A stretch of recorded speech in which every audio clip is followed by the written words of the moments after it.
13 million people have been displaced, and nobody's talking about this.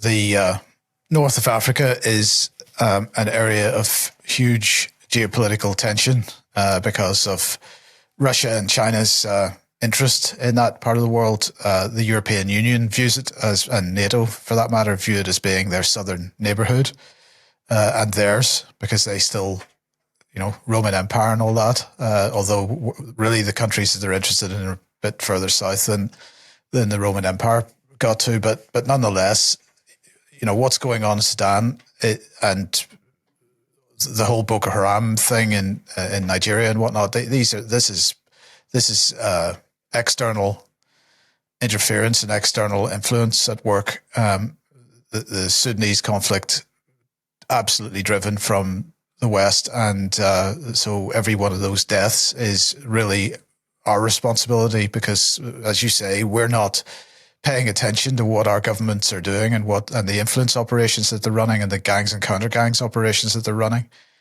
The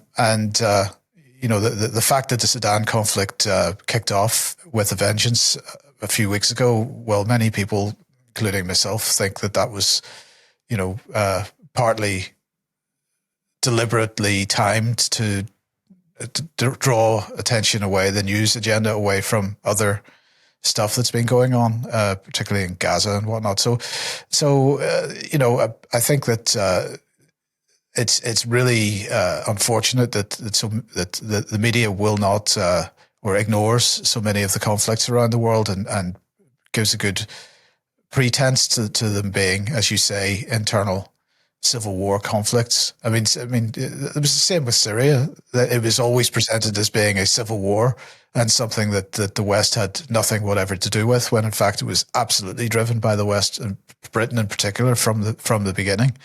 And I've talked about this so many times about BBC Media Action operating in Syria from 2004. So 6-7 years before the conflict in Syria actually began, and they were absolutely open about the fact that they were there to work with opposition groups and opposition leaders and try to build an opposition in that country.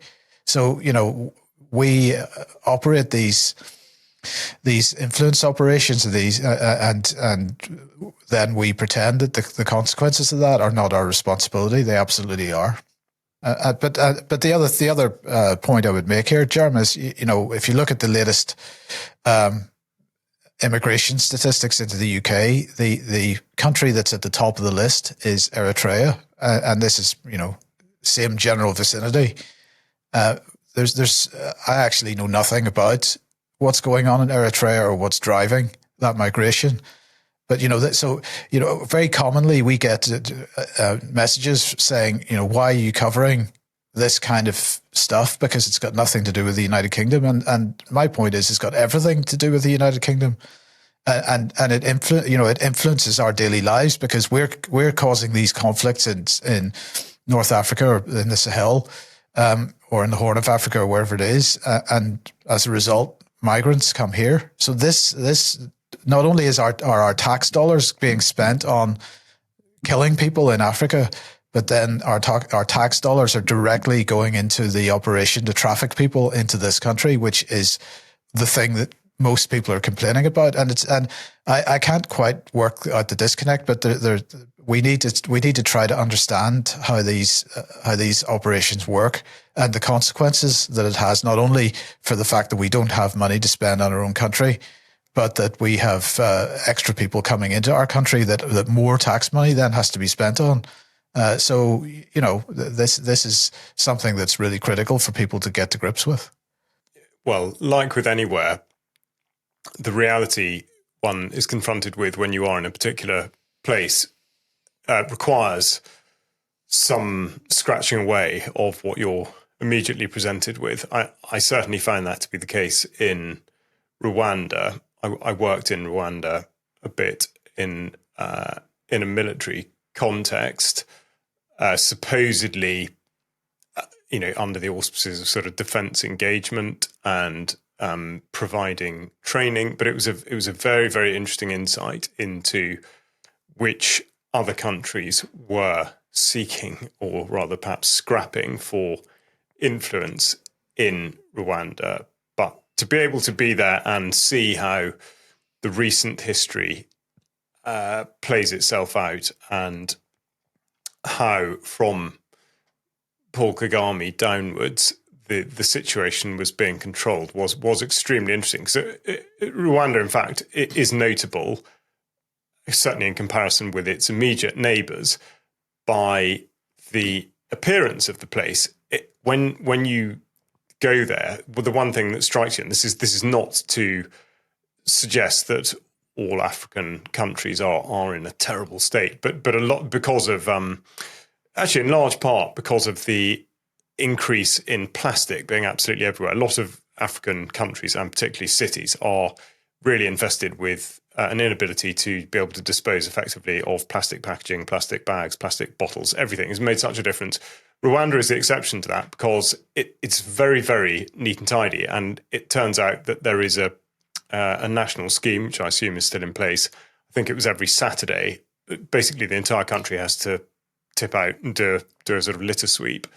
Now, in some senses, I'm all in favour of that. If everybody thinks that that's a good idea and that's what they want to be doing, the reality is slightly different. I think the consequences of not doing it are probably not to be countenanced by most people. So the point is that Rwanda is able to present itself as this stable, clean, well-run country. You know, no problems here, no issue.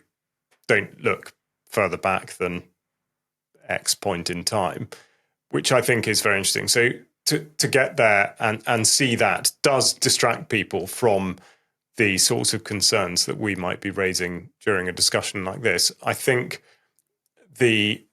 how that compares with Sudan, I mean, it's different in the way that it gets expressed, but I think that the conflict in Sudan, which, let's face it, is totally engineered. And if you go back to the point, well, actually well before, under British administration, well before there was the suggestion that obviously the map has changed, or the lines on the map have changed, but what became Sudan, there was terrific resistance to that being a good idea from those in the colonial administration who actually knew the people and knew the risks.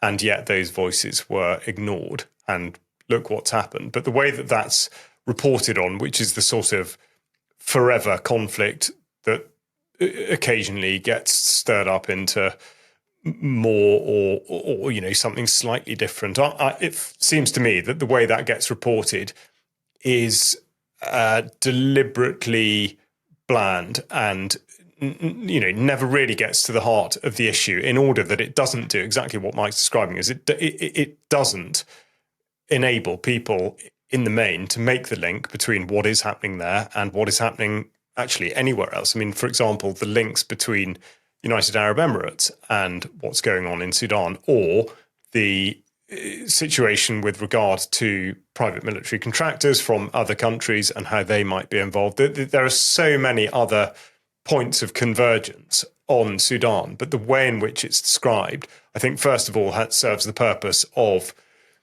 maintaining the belief that for lots of lives to be lost in some far-off place doesn't really matter. And that is totally reinforced by the United Nations. Are very, very interesting. I think I might have referred to this before. I certainly covered it on a news report, but I found footage of somebody called Kieran Prendergast, who was working for the United Nations. I forget exactly what his position was, but he held a senior post in the United Nations, and talking specifically about Sudan. This was captured for a documentary that was produced some years ago.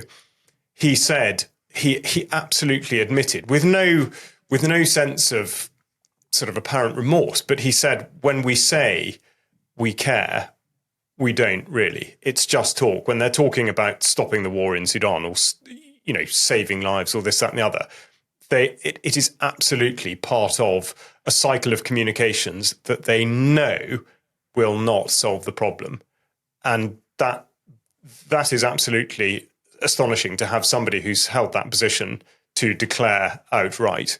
But so I think all of this is very much joined together, and the way in which all of these conflicts affect, again, the relationships that other countries have with Africa. Because I think, having mentioned defence diplomacy, the way that that's tied in with sort of economic influence and all the rest of it, and that's something we can come back to. But it's just, sorry, I don't want to go on too much in this answer, and I've strung it out a bit. But I think this does pertain to what Mike's talking about with regard to Eritrea, what you're talking about with Sudan and the access to the sea, and all of that sort of stuff. I mean, the whole thing is very, very much interlinked. So you mentioned, Charles, the UAE. As far as I know, the UAE has been supplying arms, for example, to is it the RSF? RSF, yeah. And then you have the Wagner Group from Russia supplying, I think, the same group, but then the Kremlin officially supports the other group. All right, so now you have this perception of Russia playing both sides, and then you realize that China is attempting to expand the Belt and Road Initiative, which is an amazing thing because it's connecting so many countries together, and it's certainly attempting to connect Sudan to it. But now Washington most likely has an issue with that and will do whatever it can to stop that connection happening. Yeah, very much so. I do think it's a fascinating thing to observe, the different approaches from the different countries. Okay, what one is able to see without having access to the types of discussions that are going on, or indeed the supposed intelligence that any of these plans or processes are based on, makes it a bit difficult to comment. But again, just going back to my own experiences, what I always found very interesting was the way in which each nation thought that they understood Africa or Africans, and indeed the idea that one country could broadly be taken to be similar to another, which you might say in some respects could be the truth, but in others absolutely not at all. And so I think still today, even though one might say that the plans are working, because the destabilization of African nations either within or between one another is such that it allows those with other interests to swoop and take from those places what they will, and indeed have the knock-on effects in other places, which again very much plays into the ceding of control for all manner of reasons. But for all that, I don't think that there is I think very few countries have a proper understanding of how African countries do actually work, specifically how African people do work. I know we've talked about this a little bit before. We've talked about it in relation to other countries, but as to whether somebody who is from a different part of the world is ever really allowed to fully understand what is going on.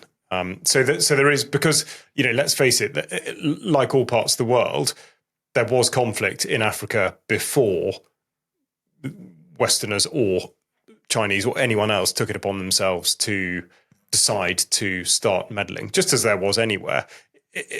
That's not to say that what is happening now is still, by and large, at the behest of African powers. I think, by and large, it's not. It's just finding those overlapping interests, and exactly like you say, you pick your side or sides in order to enhance or continue to manipulate that particular situation. Which side would you pick? Well, as who? What do you mean? You said you pick your sides. Yeah, sorry. What I mean is, you as a parasite. So whether you're a corporation or a state, a government that is basically also a corporation, certainly in the way it's influenced and the outcomes, the types of outcome that are being pursued. And actually, let's take Somalia as a very, very good example. In that region, Horn of Africa, close to Sudan, bordering Ethiopia, bordering Eritrea, and of course with Djibouti there, which is all of these places have incredible significance due to their geography, but also due to their resources. The British have taken the view, okay, historic involvement in that region, in some ways in all of those countries, but specifically Somaliland, Somalia, but Somaliland, the northernmost of the three parts of Somalia. And the British there have absolutely played both sides in that there's been a sort of sovereignty debate over Somaliland, which wants to regard itself as being independent from Somalia. Now, Somalia is very much supported by the British state through the embassy in Mogadishu, through the funding of this, that, and the other, through the training of Somali forces. There are all sorts of ways in which this is playing out. But at the same time, the port of Berbera, which is in Somaliland, has absolutely also been sponsored by the British, both directly and indirectly. And the consequence of this is enormous tension between Somaliland and the sort of wider entity of Somalia. And that is such a good example. And the way in which there are sort of shared goals and joint enterprise. The port of Berbera, which is very, very significant because it now allows Ethiopia to have access to coastline that it, by losing that ground that has become Somaliland, or indeed, well, actually, in timeline, Eritrea, that coast. Ethiopia has no coast. So they've effectively got a deal in recognising the sovereignty of Somaliland. They are now able to access that coastline via the port of Berbera. Now, the port of Berbera is controlled by DP World, which is basically a United Arab Emirates-based company, but there is also investment from the British government under a very easy sort of cloak to look through. But nonetheless, that's how that's been done. And also DP World, which is expanding all over the place, is now controlling the free port in the River Thames. So all of this is absolutely directly linked. But the point of it, that I will get to, with apologies for taking quite so long, is the maintenance of conflict. So the funding of both sides, Somalia and Somaliland, has absolutely been done by the British administration, and they give no regard to the very obvious consequences of what it is. In fact, they won't really even admit that by doing this there and that there, that they are obviously creating a system of conflict, but one that reaps very nice dividends for those investing in the financial side of all of those engagements. They won't admit publicly, you mean? They won't. I mean, I dealt, it was a while back, I can't remember exactly how the communications went, but the embassy in Mogadishu, I asked a direct question of them about the funding of. I actually can't quite remember what it was. But basically, they wouldn't go any further. They wouldn't comment on it. So there's absolutely no overt admission of what they're doing. You were talking about Britain. Do you think British involvement in Sudan is equally pervasive?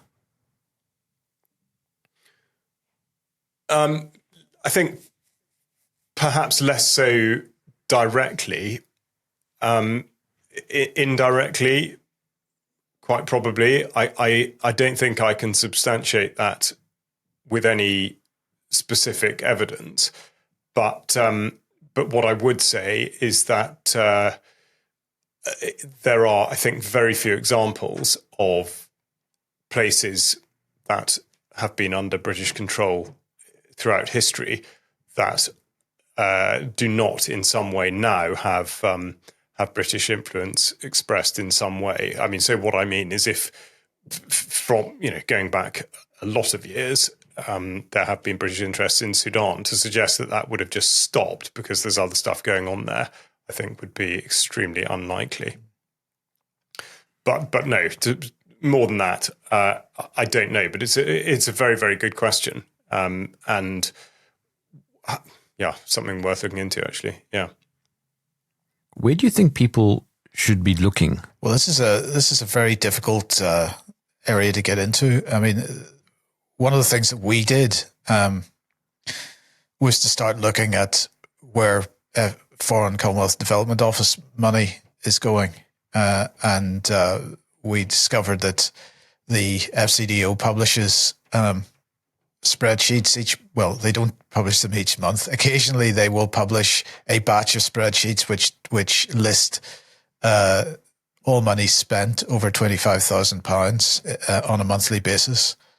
And they provide it, as I say, as a spreadsheet. It's extremely unhelpful in many ways because it's very raw data and it's not easy to engage with. So we set up a website, which you can find at fcdospending.ukcolumn.org, where we attempted to provide a sort of searchable front end on that data. And the first thing that we discovered was that when we started looking at the data in the format that it's now available in, is that although they list amounts of money and who that money went to, there's no description of what that money was for. But nonetheless, it's still useful in a sense because you can, for example, look at the British Council and see how much money has gone to that historically, and when that money was being spent and so on. And that is probably the first place to start. But so we need to look at which Western organizations are operational in a particular country, and then look to see on the FCDO spending website how much money has the FCDO put into those companies. And then, unfortunately, we need to go through the freedom of information effort to try to get a handle on what money was specifically spent on. And of course, in many ways, this is hiding to nothing because they will rarely explain what the money was for. But even making that effort and going through that process and getting the refusal at the end is useful because, well, you know, it draws people's attention to what have they got to hide here? What exactly? Why are they not willing? Because if development money is being used for development, surely that's something that governments would want to be would be proud of. They'd want to talk about it. They want to say, yeah, we spent £25 million helping build the foundation for this bridge. No, they spent £25 million funding weapons to some faction of a paramilitary organization in order to maintain destabilization in a particular country. Of course, they don't want to admit to that, so they'll hide what the money is gone on. So, you know, that to me would be the first place to start. You look at where the money is being spent. You ask the Foreign Office specifically, what was that money spent on? You get your refusal, and you know, then you start really asking the questions. Why are you embarrassed about what this money is going to? And that's where this needs to happen on a much larger scale because at this point, almost nobody is looking at this stuff and wondering where the money is actually going. And you know, we have to keep in mind, we have to always remember that every pound, shilling and pence that's spent abroad on these types of influence operations and insurgencies is money which is not being spent in this country to fix potholes or maintain some kind of access to proper healthcare. So, you know, this is something that we should all be engaged with and we should all be interested in. The thing is, though, what is the logical conclusion? Because people like to say, well, leave them with their own affairs. But Jerm, there are no other countries going into other countries and triggering wars except for Britain, the United States, and the EU. Right? This is the point, right? Right? You don't see South Africa going into Eritrea and funding both sides of an insurgency, right? And you don't really see it. If it wasn't for the fact that Britain and the EU were running their influence operations in North Africa, you would not see the Wagner Group doing this either, right? So you know, what we have here is the continuation of colonialism, and but that's something that we are responsible for, and other countries don't do this stuff to the same degree by any means. So if we're going to solve the problems of the world, pull Britain out of the picture. That would be the first step, and then see who's still playing, and then try and get them out of the picture. But we got to stop. We got to stop this deliberate geopolitical game that we play. It's so covert that you don't really know where to look. No, I don't agree. I don't think it's so covert that we don't know where to look. We look at the money first and foremost. We look at the money.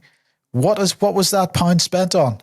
Ask this question, right? So, for example, right, just to give one example, millions and millions, hundreds of millions of pounds were spent on the white helmets in Syria during the Syrian conflict. This British intelligence construct that's produced these propaganda films of guys in white helmets pulling babies out from under rubble. This was Al Qaeda that we were putting money into. But the point is, the money couldn't go into Syria into somebody's bank account with some kind of accountability. This money went in as cash. There's never ever been a single account of a single penny that was spent on the white helmets.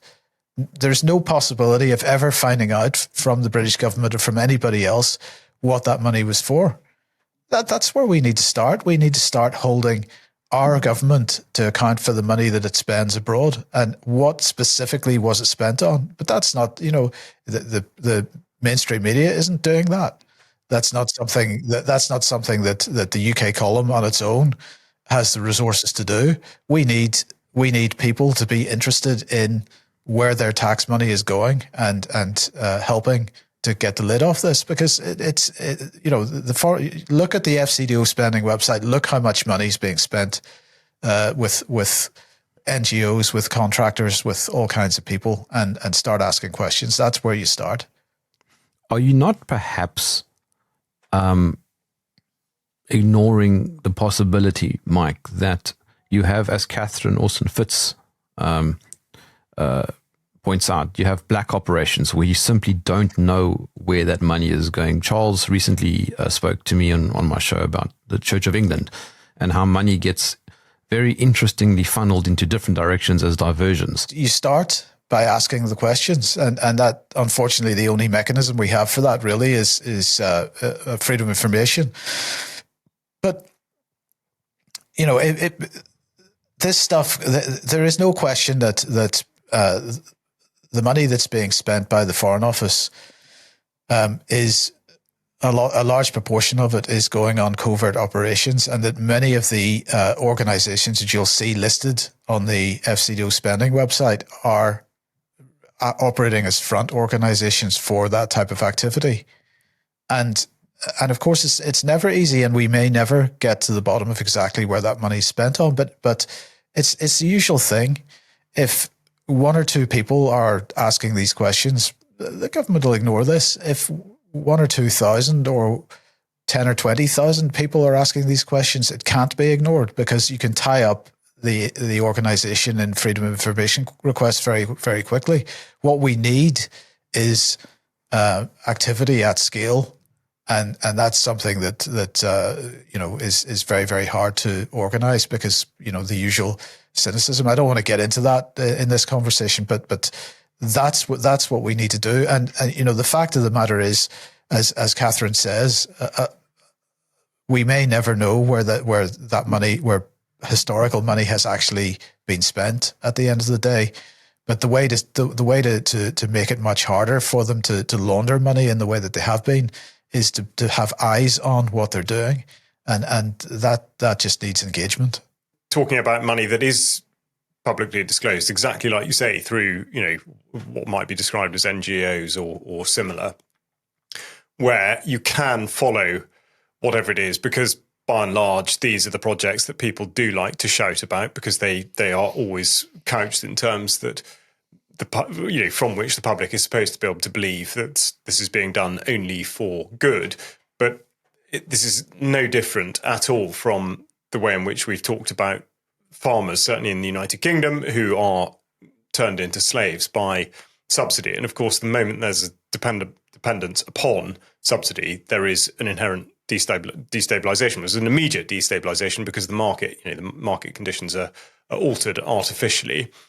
And in effect, it's exactly the same thing with what is referred to, this is a complete misnomer, but foreign aid. And a very good example, I think, at the moment, which is being seen, and it's something I'm looking into, and I'm not really in a position to give a huge amount of detail yet, but northern Mozambique, Cabo Delgado region is a very good example of this, which is where you've got, well, several things going on at the same time, but one of which is that has been a coincidence, let's say, of insurgency, which seems to be related to the now Total-controlled project concerning LNG, enormous gas reserves off the coast of southern Tanzania, northern Mozambique, and the falling away of financial support from USAID in that region.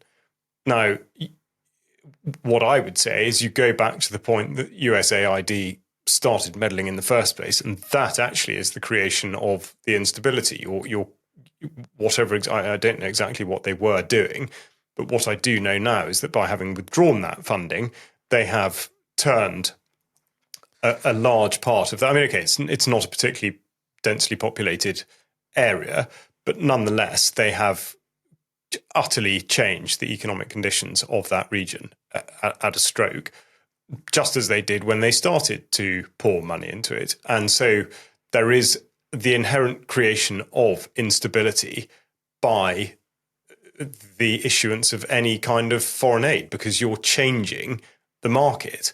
And that, when set alongside what has been happening, there are so many different factors at play here concerning the funding of and the apparent goals of this insurgency as it's described. I mean, the point of it is that there has absolutely been violence in that area. To what extent, again, figures are murky, and who exactly is or is not complicit, again, is murky. But there's no doubt that there have been large multinational corporations like Anadarko and Total involved in that region at the same time as Mozambique forces and police have absolutely been carried out, been involved in operations that have gone very wrong, and a lot of people have been killed. And so when you set that alongside the economic conditions that have been sort of done and undone by USAID, it is simply not credible to regard all of these things as having happened separately or organically. They are without a doubt linked, and I think that is a big myth to shatter in this day and age, when if it weren't for the media and government's ability to appeal to people's better natures, then we would never have fallen for climate change, the gender thing, the COVID, protect granny. All of these things are predicated on the idea that, we're so kind, we're going to go and do this, that, and the other. We're going to go and absolutely ruin their country by polluting the, economics of it. But I think this would be an obvious one. This would be something that would be easier to demonstrate, because you can show where the money's come from, what they're saying it's going to do. Okay, yeah, for a period of time, maybe there is some benefit to the lives of some people, but look at the consequences in the long run. And I think this is a position you do, of course, on the BBC, you're never going to hear these voices, but from within the African continent in particular, you hear a lot of people who will say Africa does not need, does not want foreign aid, does not want foreign interference, which is exactly what it is. It's interference, it's not aid. And I think that is a big one, because once people are seeing that as being a deliberate intent to subvert the normal way of things in that region, then it's not so much of a stretch to think that, exactly like Mike says, that what the Foreign Office is doing by hiding amounts of money and whatnot, that immediately becomes a more logical conclusion to draw. Oh, but Bono sings songs about helping the kids in Africa, Charles. Yeah. I mean, Live Aid, it was all about helping poor victimized Africans. Yeah, I know. I mean, I'm a big fan of removing all aid, by the way. Bob Geldof has got a lot to answer for. They all have, those guys. If you go, anyone who's been to Ethiopia will absolutely know this to be the case. If you drive anywhere outside of Addis, you will have tens, if not hundreds, of children running after you saying, give me pen, give me birr. Birr is the Ethiopian currency. And that is absolutely attributed to Bob Geldof doing exactly what I've just been describing. I'm not saying there was not an issue at that time, but the point is that they have created absolutely a culture across all generations there since of, there's a white person, they are here to give us money. That's what they're for. And Bono, I mean, let's not forget that Bono, there is footage of Bono rubbing shoulders with not just Tony Blair, but Putin at exactly the same time. So, yeah, I mean, as the story goes, Bono, I think, opened a concert by clapping his hands, saying, every time I clap my hands, a child dies. And the story goes that somebody very close to the stage yelled at him, well, stop clapping your bloody hands then. But Jerm, very good. That's very good. Well done. I had a laugh track on cue. Yeah, but no, I mean, really good example. Very, very good example. Because look at, I mean, not that I necessarily follow what he's up to, but brilliant example. Bono has mixed with a war criminal, Tony Blair, and somebody that everybody would like to describe as a war criminal now, Vladimir Putin. I mean, that's where we're being pushed. So which is it? Which side is he supposed to be on, as well as doing all the foreign aid stuff? Very interesting. I wanted to point out, though, one question that never comes up, and that is, why have African countries themselves not been able to resist? Because what Britain has always been very good at is choosing the puppet and getting them placed in position of authority. And if they don't do what they're, I mean, a great example of it's Thomas Sankara. So Burkina Faso, it was a French colony, okay, but still lived under colonialism. And had a bunch of leaders that were in the pockets of the colonial powers. And then Thomas Sankara comes along, who is, on the face of it, a Marxist revolutionary of the Che Guevara type. And but what does he do? He requires people to become literate. He pushes for equal opportunities for women. He absolutely demands that anything that is produced, anything that people use within the country is produced within the country. He heads off to Addis Ababa to the African Union meeting. I can't remember exactly which year this was, and gives. And if anybody can find this speech, it's available on YouTube. It's in French. It's the Addis Ababa speech. Watch it. The guy was an absolute comedian. He was fantastic. He basically said, Africans need to stick together. We should not be repaying the debt that we are languishing under at the moment. We should be cooperating and dealing with. And Margaret Thatcher was there. There were a whole bunch of Western leaders there, and he was basically sticking the finger to them and saying, "We're not going to pay this debt." But one of the things he said was, if we as leaders in Africa don't stick together, if you don't support me in what I'm saying here today, I will not be here for this conference next year. And he wasn't. He was assassinated very, very quickly after that speech. And And of course, this is how it's done. You put your puppets in place.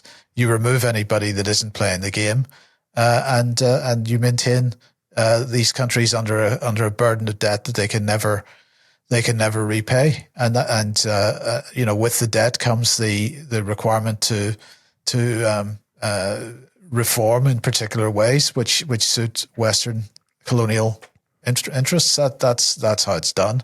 So people just exactly the same as I mean, we can't sit all smug here in the United Kingdom and say that we're in a better situation, because we're not. We are quite happy apparently to put up with the leadership that we have, which is about to take us into a massive conflict with Russia, China, North Korea, Iran. We seem to be quite happy to accept the new war economy that we're seeing built around us.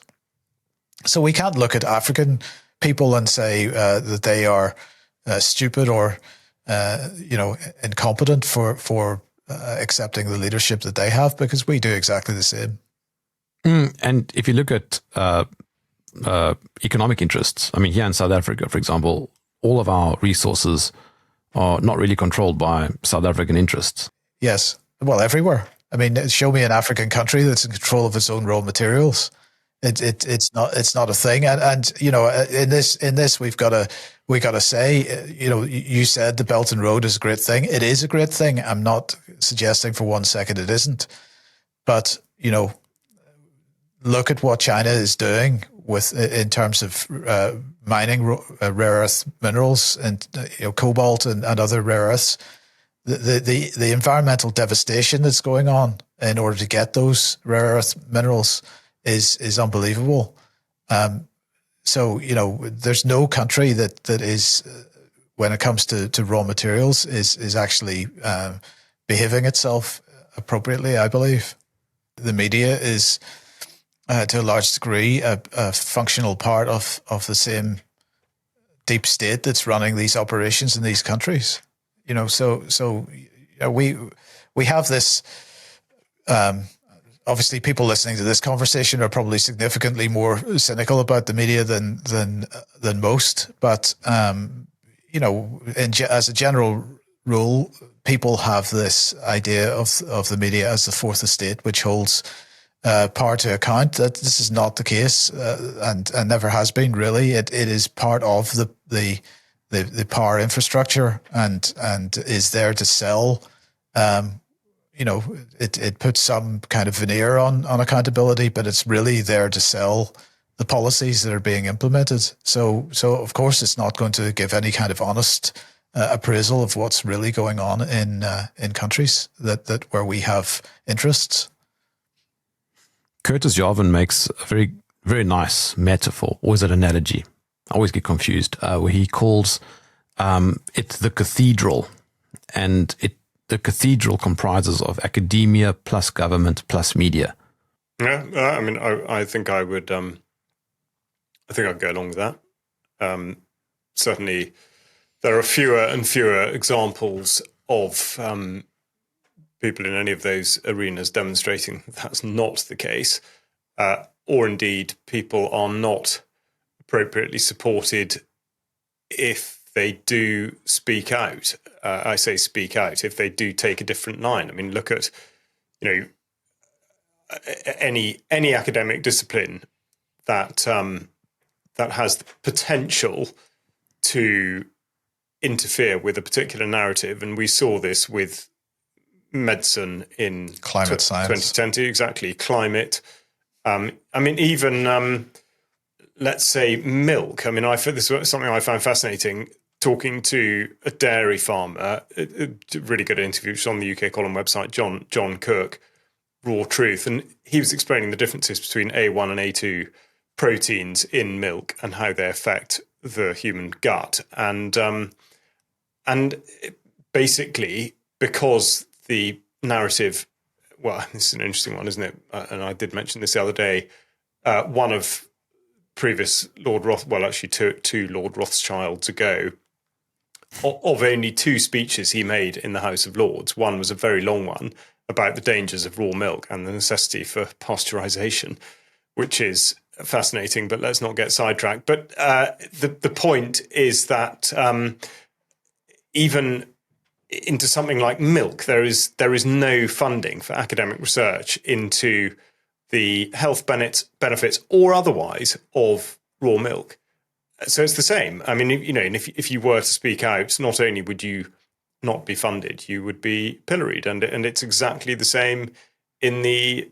Okay, I mean, I think there are fewer examples in the media of people who do seem to, let's say, wake up and decide that if they're sort of in the mainstream, I suppose we'd never know, but that they want to get a story out that gets suppressed. I mean, finding that out is obviously quite hard, but it's absolutely the case in politics, in Western politics. Perhaps less so outside of the West. I mean, I don't know. That might be just a question of perspective, and that could be totally inaccurate. But it does look rather as though there are debates of a different kind going on in countries that might not be described as Western, sort of in a parliamentary context. But no, by and large, the punishment for doing so is absolutely incredible. I mean, we played a report on Wednesday's news programme about the inquest into the death of Derek Dimmock, who was prescribed midazolam by Royal Trinity Hospice in 2020 and died. And it was a case that Andrew Bridgen took on while he was still serving as an MP. And he wrote to the chief coroner at the time about this, who got in touch with the House of Commons to report Bridgen on a parliamentary standards issue for trying to influence a judge. I mean, it is absolutely amazing. Given the specific context of what he was actually writing to him about. So stepping outside at all of the very tightly controlled sort of narrative pathway has terrible, I mean, one might say worse and worse consequences. I don't know if you remember in 2021, Tanzania's President John Magufuli. Yeah. He's like, nah, we're not having any of this COVID nonsense here with those PCR tests. They're not coming here. No vaccines. Mm-hmm. Well, he just coincidentally died. Dead shortly afterwards, as were the 4 other African premiers who said more or less the same thing. All dead within that year. So it's just coincidence. What did they die of? COVID? Exactly.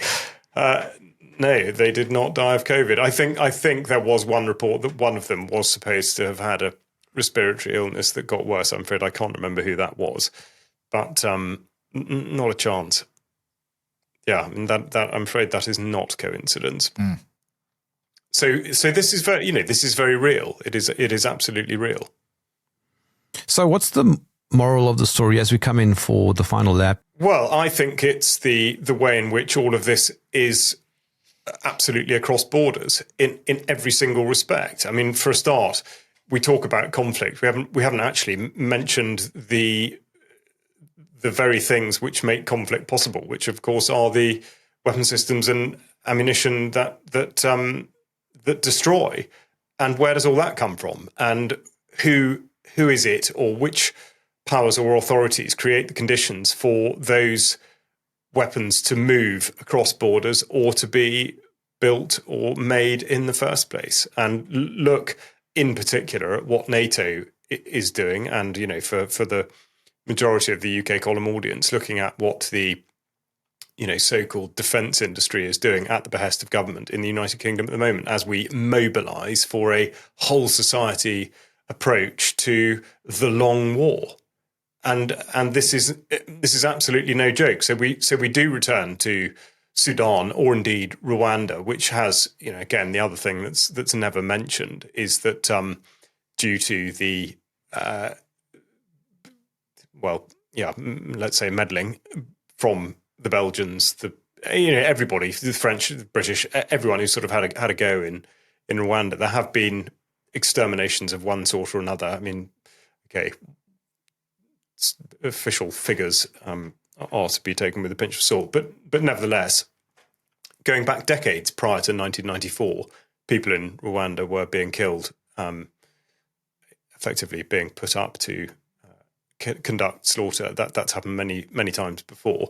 So when we consider that, or Sudan, which seems to have gone on forever, but again, look at the genesis of that and the colonial, the administration of the sort of post-colonial period, and how that has set it up, and look at what we are being walked into now through the sort of foreign policy or war policy of the countries that we do live in, by and large, the audience that would be tuning into this, and that is absolutely serious stuff. So we do need to look into what's going on over there, because it very much pertains to what's going to go on over here, and also because what's going on over there is being caused by people over here. Mm-hmm. And this I keep saying it, and I think it's just a point that we keep needing to make is that it's very common for people to say something like, "Why are you talking about the country over there or that region, whether it's the Middle East, Africa, whatever it happens to be, when there's so much to talk about in the UK?"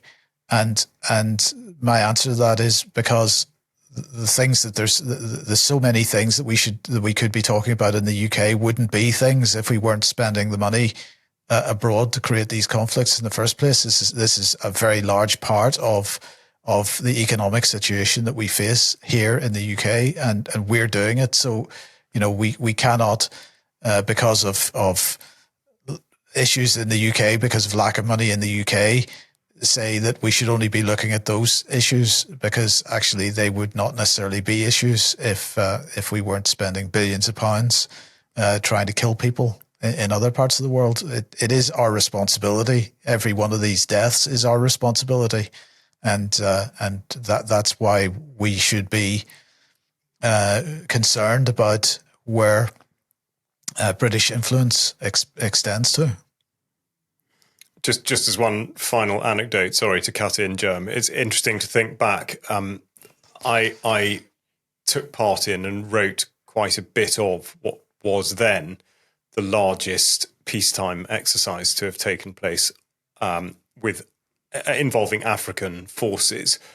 And that was back, I think that was in 2009.